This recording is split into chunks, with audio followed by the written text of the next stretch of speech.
Welcome dear students. इस video में हम कर रहे हैं हिज फर्स्ट फ्लाइट का warming up chit chat. Form groups of 5. Remember your past days and share with your friends memories of your first day at school or your first attempt at cooking.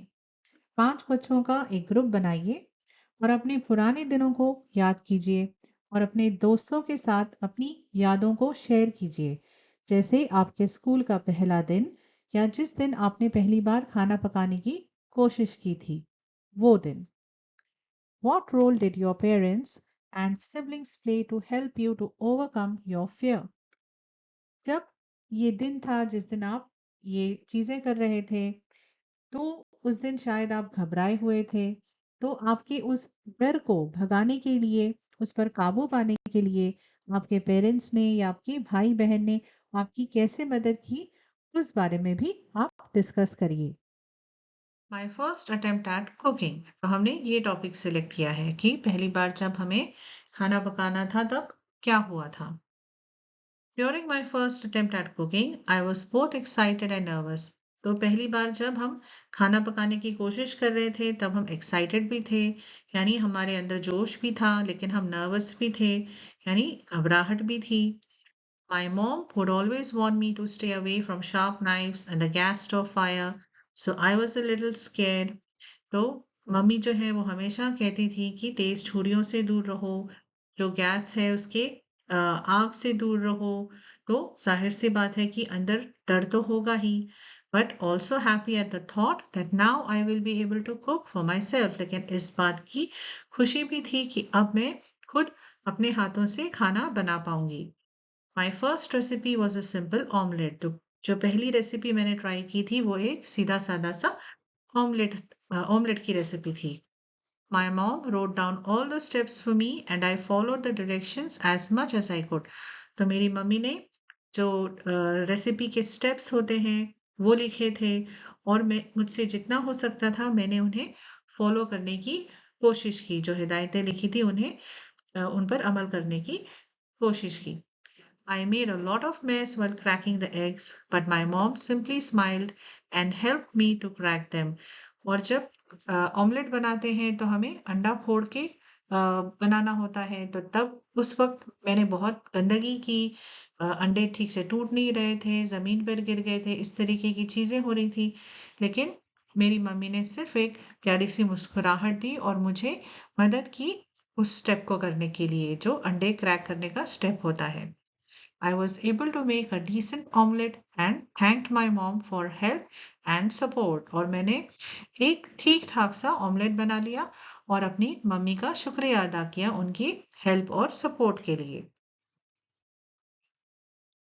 Discuss and answer. अब कुछ और question answers हैं। Were there any situations when you got afraid? ऐसे कौन से situations थी, हालात थे जब आप घबरा गए थे? Yes, I got scared when I was in the deep end of the swimming pool for the first time and I felt like I was drowning. हाँ, मैं ऐसी एक सिचुएशन में थी जब मैं बहुत घबरा गई थी, जब मैं स्विमिंग पूल के सबसे गहरे हिस्से में पहुंच गई थी पहली बार और मुझे ऐसा एहसास हुआ जैसे मैं डूब रही हूँ। How would you react if you had to travel alone? अगर आपको अकेले सफर करना हो तो आपका रिएक्शन कैसे होगा? I will be very eager to travel alone, but at the same time, I will ensure I take all the necessary safety precautions while traveling.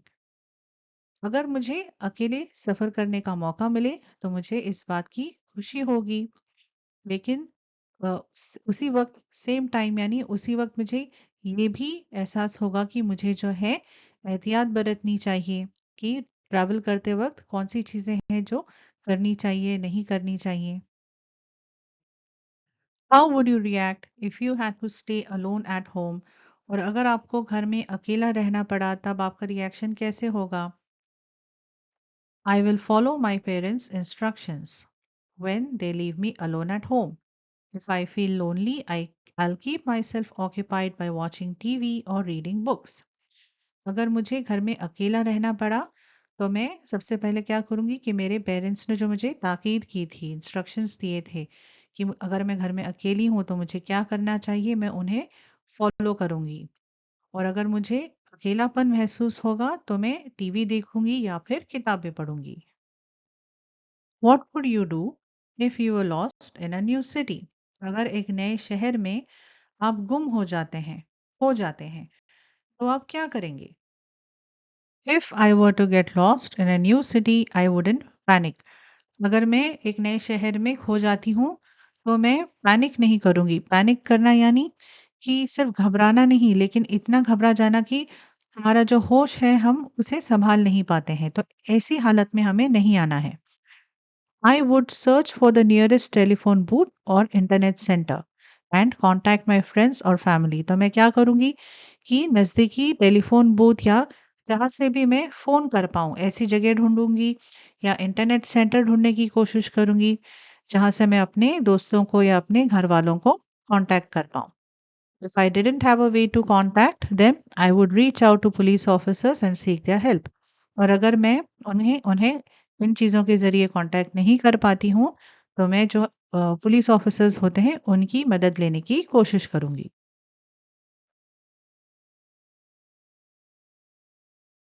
Complete the following table. तो ये जो सवाल है ये मुहावरों को लेकर है। यहाँ पर आपको अलग-अलग मुहावरे दिए गए हैं।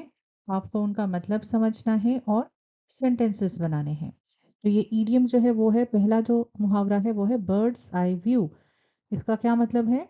व्यू फ्रॉम समवेयर हाई, कि कहीं ऊंचाई से कोई नज़ारा देखना, क्योंकि जो परिंदे होते हैं वो जब आसमान में उड़ते हैं और वो नीचे की ओर देखते हैं तो उनकी जो व्यू होती है, उनकी जो नज़र होती है, उस नज़र से देखना। तो ये जो हमारा आंसर है, हमने एक सेंटेंस बनाया है, वो क्या है? We got a bird's eye view of the city from the mountain top, कि जब हम पहाड़ी के ऊपर गए तब हमने जो है सिटी का जो नज़ारा देखा वो किस तरीके का था, जैसे कि बर्ड्स आई व्यू है। तो यहाँ पर हमने ये जो ईडियम है बर्ड्स आई व्यू, उसका इस्तेमाल किया है। ये है हमारा दूसरा मुहावरा, as free as a bird. इसका क्या मतलब है? ही और शी इज केयर फ्री, यानी पंछी की तरह आजाद महसूस करना। सेंटेंस क्या है हमारा?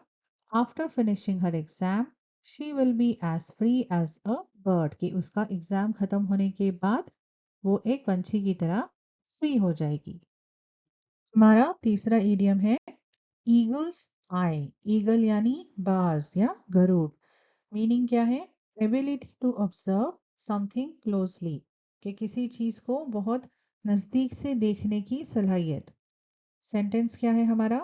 The surgeon must have an eagles I while performing the surgery, कि जो सर्जन होते हैं, जो ऑपरेशन करते हैं पेशेंट्स का, तो उनकी आंखें कैसी होनी चाहिए? ईगल की आंखों की तरह तेज होनी चाहिए। Fourth idiom, spread one's wings. अपने परों को फैलाना, अपने पंखों को फैलाना। Meaning, to try to work on things independently. Independently काम करना यानी बिना किसी और के सहारे काम करना। Sentence, if you want to be successful you should spread your wings and take up new challenges, कि अगर आपको कामयाब बनना है तो आपको आपकी विंग्स जो है, आपको आपके परों को फैलाना होगा और आपको नए नए चैलेंजेस लेने होंगे। Find more such idioms using the following keywords. अब यहाँ पर हमें कुछ कीवर्ड्स दिए गए हैं जिनकी मदद से हमें और ऐसे मुहावरे ढूंढने हैं। पहला वर्ड है फ्लाई। हमने मुहावरा लिखा है फ्लाई बाय, जिसका मतलब है कि टू पास और गो पास्ट क्विकली, यानी बहुत जल्दी से गुजर जाना। Example, the summer holidays just flew by, कि हमारी गर्मियों की जो छुट्टियां थी वो बहुत जल्दी गुजर गई, बहुत जल्दी खत्म हो गई। On the fly, doing something quickly often अनप्रिपेयर्ड। On the fly कुछ भी काम करने का मतलब होता है कि अचानक से कर लेना, बगैर किसी तैयारी के कर लेना। Example, I had to give a speech in front of all the people on the fly because the girl who was supposed to give the speech fell sick. कि मुझे सबके सामने स्पीच देनी पड़ी अचानक से, पट से, क्योंकि जिस लड़की को स्पीच देनी थी वो बीमार हो गई थी। तीसरा है पास विद फ्लाइंग कलर्स, यानी टू बी एक्सट्रीमली सक्सेसफुल, यानी बेहतरीन कामयाबी पाना। Example, the children passed with flying colours even though they had to face so many challenges due to the pandemic। कि बच्चों ने बहुत ही बेहतरीन रिजल्ट्स वो लेकर आए, बहुत अच्छी तरह से पास हुए, हालांकि उन्हें पैंडेमिक की वजह से बहुत से मुश्किलों का सामना करना पड़ा था। पैंडेमिक यानी जब कोरोना वायरस हुआ था, उस पीरियड की बात हो रही है। हमारा दूसरा कीवर्ड है एनिमल्स। तो एनिमल्स को लेकर कौन सी इडियम्स हैं? पहला हम लिख रहे हैं kill two birds with one stone, यानी get two things done at once. तो दो चीजें एक साथ करना, उसे हम तब हम इस मुहावरे का इस्तेमाल करते हैं कि एक पत्थर से दो परिंदों का शिकार करना। Example, whenever I am doing the housework, I like to listen to English language learning videos. That way I kill two birds with one stone। कि जब भी मैं घर का काम करती हूँ तो उस वक्त मैं इंग्लिश सीखने के वीडियोस भी साथ में लगाती हूँ। तो क्या होता है कि वीडियोस पीछे चलते रहते हैं बैकग्राउंड में, और मैं अपना घर का काम भी करती हूँ। तो इस तरीके से क्या होते हैं कि I kill two birds with one stone, की दो चीजें एक साथ मेरे हो रहे हैं। सेकंड है फिशी और या सस्पिशियस। तो ये फिशी, हमने फिश इस एनिमल से ये इडियम बना है। तो फिशी का क्या मतलब होता है? I knew there was something fishy when the toddler was silent for a long time। Odd या suspicious यानी कि कुछ गड़बड़ है, कुछ अलग सा हो रहा है। पर हमारे सेंटेंस का क्या मतलब है कि जब जो छोटा बच्चा है, टॉडलर यानी जो 2 से 4 साल के बीच के जो बच्चे होते हैं उन्हें हम टॉडलर कहते हैं, कि जब वो बच्चा बहुत खामोश था तो मुझे समझ आ गया कि कुछ फिशी है, यानी कि कुछ गड़बड़ हो रही है। Third, get the lion's share, get the greatest percentage। तो get the lion's share, यहाँ पर हमने lion इस animal से इस idiom को लिखा है कि जो get lion's share का मतलब होता है कि सबसे ज्यादा हिस्सा आपको मिलना। My little sister always gets the lion's share when mummy makes खीर। कि जब मेरी मम्मी खीर बनाती है तो मेरी जो छोटी बहन है उसे जो है सबसे बड़ा हिस्सा मिलता है। She gets the lion's share। तीसरा जो हमारा कीवर्ड है वो है कलर्स यानी रंग। पहला हमारा वर्ड है ब्लैक शीप, द ऑड और bad member of the group, यानी किसी भी ग्रुप का अजीबोगरीब मेंबर या बुरा member. First, my aunt was the black sheep of her family because she was an artist while all her siblings were doctors। तो ये जो ब्लैक शीप है ज्यादातर इसी तरीके के एग्जाम्पल्स में यूज किया जाता है जैसे फैमिली। तो यहाँ ये बताने के लिए यूज किया जा रहा है कि एक मेंबर जो है दूसरे मेंबर से किस तरह से अलग है, और इस तरीके से कि जहां पर हम ये कहना चाहते हैं कि जो फैमिली मेंबर्स है वो इस चीज से खुश नहीं है, या वो पॉइंट कर रहे हैं इस चीज को कि हमें ये चीज पसंद नहीं है, हमें इस चीज से शर्म आती है। हालांकि जरूरी नहीं है कि ऐसी कोई बात होनी चाहिए, बट यहाँ पर जैसे ये एग्जाम्पल है कि हाँ, मेरी आंटी को black sheep of the family कहा जाता था क्योंकि उनके सारे भाई बहन जो थे वो डॉक्टर्स थे, लेकिन वो जो थी वो आर्टिस्ट थी। Golden opportunity, the perfect chance. Golden opportunity का मतलब होता है कि एक परफेक्ट मौका मिलना। We got the golden opportunity to listen to Dr. APJ Abdul Kalam when he was invited to our school as a chief guest। कि जब डॉक्टर कलाम को हमारे स्कूल में एज अ चीफ गेस्ट बुलाया गया था तब हमें ये गोल्डन अपॉर्चुनिटी हासिल हुई थी उन्हें सुनने की। थर्ड है catch red handed, catch someone in the act of doing something wrong और इलीगल। कि किसी को कुछ गलत करते हुए पकड़ लेना, उसे कहते हैं catch red handed. The manager caught his employee red-handed when he was stealing cash from the register। तो मैनेजर ने अपने एम्प्लॉय को रंगे हाथों पकड़ा है। जब हम कहते हैं रंगे हाथ पकड़ना, ये वही चीज है कैच रेड हैंडेड, जब वो चोरी कर रहा था। अब मार्जिन क्वेश्चंस के आंसर्स देखते हैं। What did the young seagull feel? The young seagull felt afraid to fly as he thought his wings would never support him. कि जो यंग सीगल था, जो हमारी कहानी का जो मेन कैरेक्टर है, उसे कैसा महसूस हुआ? तो the young seagull felt afraid, उसे डर महसूस हुआ जब वो पहली बार उड़ान भर रहा था। उसे ऐसा लगा कि जो उसके जो पर हैं वो उसका साथ नहीं देंगे। Second, guess the meaning of. ये जो वर्ड्स यहाँ पर जो फ्रेजेस दिए गए हैं, इनका मतलब क्या है? Muster up courage, to try and be courageous and not afraid. तो मस्टर अप करेज, इसका क्या मतलब होता है? कि बहादुर बनने की कोशिश करना और डर को दूर भगाना।